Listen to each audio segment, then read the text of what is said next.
I see a lot more people on there than I see here. I see fewer here. The internet's weird. So what do you think those fighter jets flying around? Are they the Blue Angels? A lot of money there. Money, money, money. Okay. Got to turn on the coffee maker. Rinse out the coffee. Old coffee. Got to get rid of the old coffee. Who we got? Mailing. And there's Jennifer. Hi.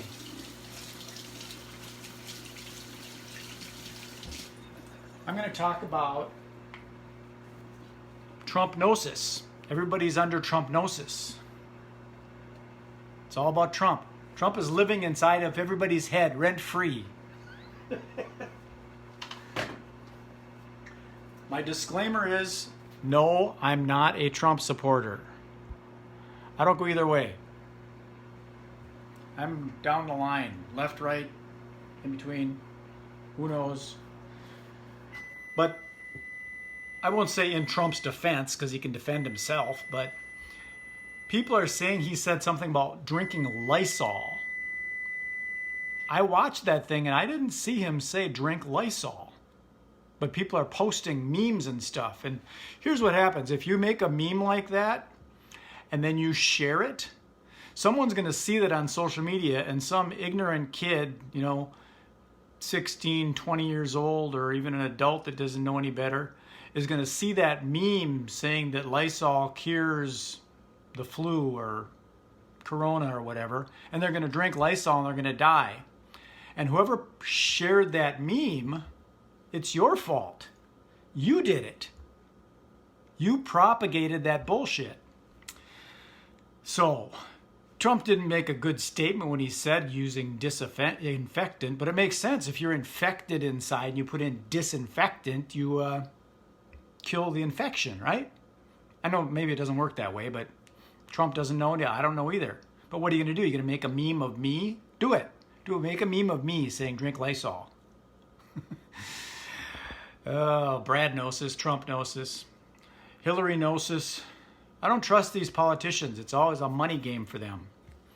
I think if they're going to bail out big banks and big companies, 10% of that bailout money should go into a pool and fund the UBI, Universal Basic Income, to all the United States citizens, because we as citizens are shareholders in this giant corporation that we call the United States of America. And there's billions of dollars flowing around, and they can fly jets over New York and Atlanta or wherever the hell they flew. And 10% of that money should go into a pool, or the bailout money. If you're going to bail out an airline or a bank or something like that, take 10% of it, chop it off, and it'd be like a tithe into the Church of the United States of America. And put that into a pool, and then distribute it to all the legal, law-abiding citizens. Adults. Okay. Sorry, I got on a rant there. Okay. Now here's what you do. You put the little coffees in here. I do a whole big scoop just for myself. And then you hook it up to the machine. And you put the coffee cup under there like that. And magic. Making a coffee. Just like that. So if you're not familiar with Universal Basic Income, what it is it's that thing that it's been around for a while. Andrew Yang popularized it and people knew about it. I kind of saw that coming because if you look at Star Trek, they don't have money at Star Trek. It's kind of like just universal. I think. I don't know. I don't know anything. That's my disclaimer. I don't know nothing. But Universal Basic Income, popularized by Andrew Yang, is he has put $1,000 into the hands of every United States citizen that's legal, not a fence jumper or a river jumper or someone that came in here and didn't document themselves, but someone that is documented so they can track it all. That's a whole nother story, the whole tracking thing and facial recognition. I'm going to talk about that too. The documented citizens we're citizens, we're shareholders in the United States of America. $1,000 every month goes into the accounts of all United States citizens that are age, I think he said 18, but you can make it 21. 18-year-olds aren't very responsible, I don't think. They're not grown up yet. So you can make it 21. But people say, how do you fund that? One way of funding it is take it and start taking a 10% tithe off that bailout money, or when they fly some jets over the country for who knows what reason and spend all that money on fuel, and even though fuel's cheaper now, but still it's expensive to fly all those suckers around. So when they make a bunch of bombs and they do one of those regime change things and they blow up a country, take 10% of that money and pull it out of there and put it into a good bank of the United States of America and pay the people. Yeah, that's a good idea. Okay, I think I got my coffee ready. What else was I going to talk about? I forgot. I had some other things on there. Trump-nosis, the whole Lysol thing. You know, this is a weird thing, the weird time we live in with this. It feels like it's a money game. It feels almost like a conspiracy theory kind of thing. I know people are getting sick and dying and all that kind of stuff, but it seems like it's really impactful on the economy. And it almost feels like they're trying to suppress the self-employed and the small business people. Unless you're a big giant corporation, it's weeks and weeks and weeks before you see your money. But I'll bet if the IRS wanted to garnish our checks, we'd have a check in 3 days, or we'd have a letter in 3 days. So it seems like they're trying to make us so we're not working and we're poor and we don't have any money, and now we won't be able to buy anything. Mark of the beast kind of stuff, you know, if you accept the mark. The mark I don't think is going to be a chip or anything like that. I think it's your face. Facial recognition with that 5G stuff. I'm probably starting to sound like a tinfoil hat. I got some tinfoil. I should get some tinfoil. Tinfoil hat conspiracist kind of guy. But it's weird. I've been staying home like a good boy. We've only gone to the grocery store, I think, twice. And hey, Sarah, how are you? I hope you're doing well. So I didn't see you there. I'll give you a little digital wave. Here's my wave. Ready?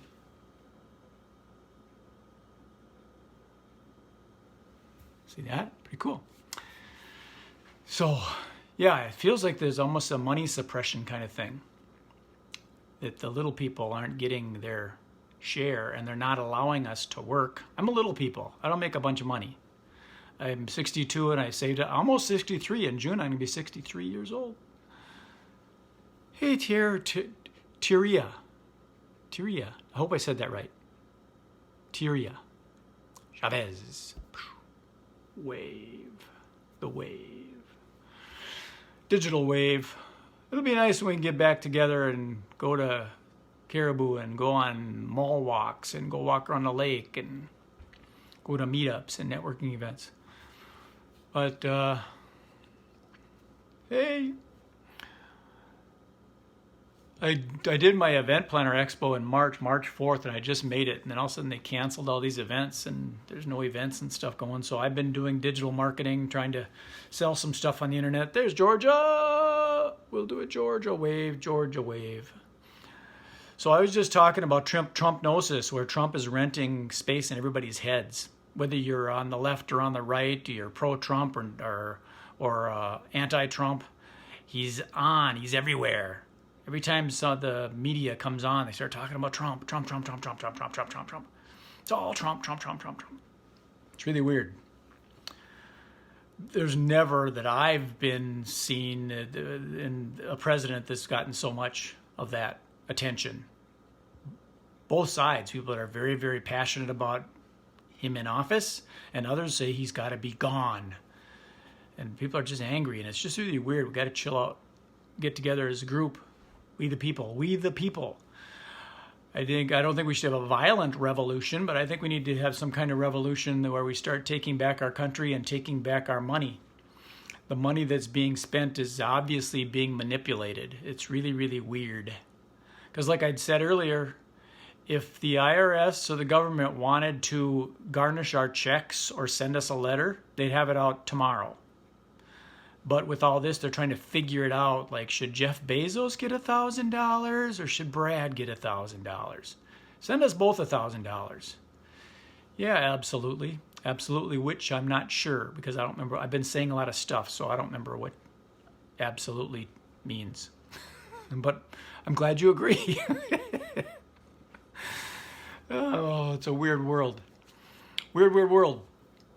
But I think that, like I said, if we're citizens of the United States of America and this thing's all about we the people, we all have freedom, we all have rights. There's the Constitution that's our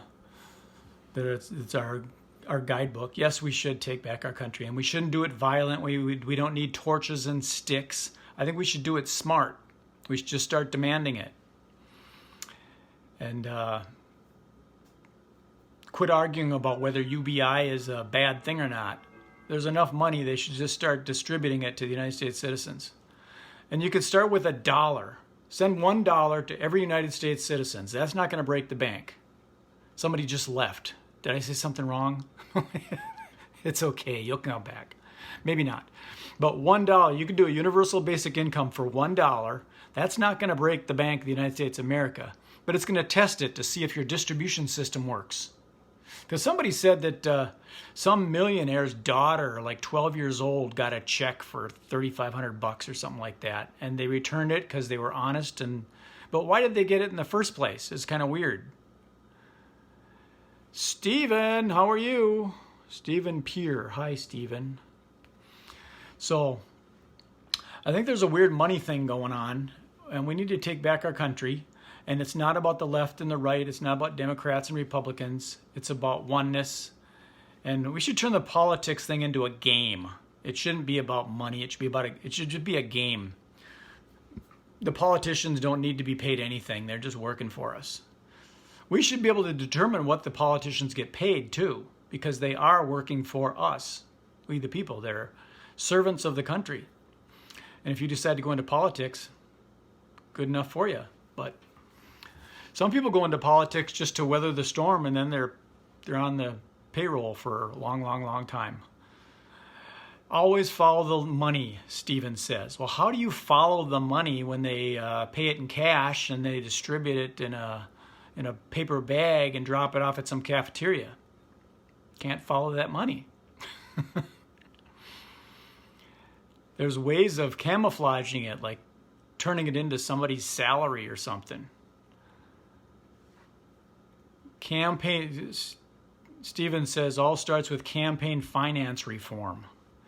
Yeah, definitely. That's a technical way of saying it, whatever the hell that is. I kind of know what it is, but it definitely needs to be reformed. But the problem is the corruptors are the ones that reform it for us. We ask them to do these things, and then they mix it around a little bit. And, okay, we're going to put this over there and this over there. It's like a 3-shell game. You know, the three little shells and a pea, and they mix it around. You try and find it. They're like magicians, these politicians.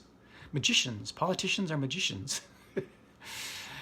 And I don't think that they reform it properly. I think they reform it because it's biased. Because, you know, Mark Zuckerberg, he's got a big house he's got to pay for, so he might be able to do some lobbying and manipulation and some persuasion and kick Nancy Pelosi down $100,000, and she'd be saying, okay, thanks, Jennifer. Thanks for checking it out.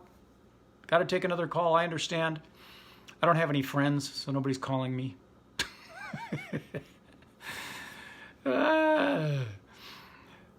So you can try and reform that kind of stuff, the campaigns and everything, but it gets skewed because there's lobbyists that will go in and say, I want this president, or I want this mayor, or I want this governor, and they do all these financial payoff things. Or maybe it might not even be a financial payoff. It's magicians are honest. They'll tell you, yeah, I've heard that before. They'll tell you they're going to fool you, and then they fool you. Yeah. That's what magicians do. They are actors. They're just pretending to be a magician. They're actors playing the part of a magician.